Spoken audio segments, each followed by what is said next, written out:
तालुक्यातील देशमुख कांबळे येथील रहिवासी प्रभाकर देशमुख व किशोर देशमुख यांच्या वाड्याला रात्री 2 वाजताच्या सुमारास भीषण आग लागल्याची घटना घडली आहे।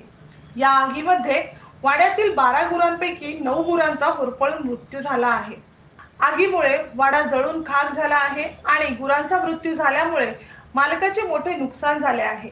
आग विझवण्यासाठी गेलेला राहुल देशमुख हा देखील भाजल्यामुळे जखमी झाला असून 3 गुरांना वाचवण्यात यश आले आहे। आग कशामुळे लागली याचे कारण अद्याप अस्पष्ट असून घटनास्थळी पोलीस प्रशासन, वैद्यकीय अधिकारी, महसूल अधिकारी दाखल झाले असून पंचनामा प्रक्रिया सुरू आहे। आगीमध्ये झालेली नुकसान भरपाई शेतकऱ्याला मिळावी अशी मागणी सर्व स्तरातून होत आहे। माझं नाव राहुल देशमुख आणि रात्री 1:30च्या आसपास आग लागली। पूर्ण आम्हाला पण माहिती नव्हती कशी काय आग लागली वगैरे काय।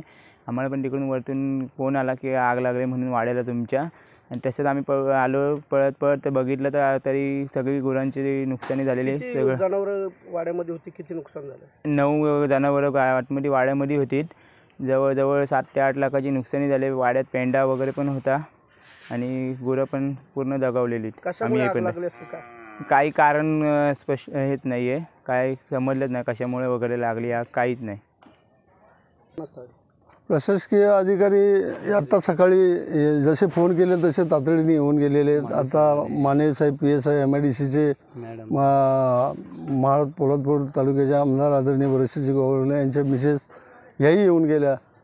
डॉक्टर आता आलते, पंचनामे वगैरे झालेत, पण ते कारण काय समजू शकत नाही। पण अतिशय मोठं दुःख त्या शेतकऱ्यावरती आहे आणि या शेतकऱ्याला तारण्यासाठी तुम्ही आम्ही सगळ्यांनी त्याला मदत केली पाहिजे आणि त्यातून त्याला बाहेर काढलं पाहिजे अशी मी सरपंच म्हणून सर्वांना विनंती करतो की आपण सगळ्यांनी त्यांना मदत करून या संकटातून त्याला बाहेर काढू। मनोज चेंडेकर, प्रखर लोकमान्य, महाड।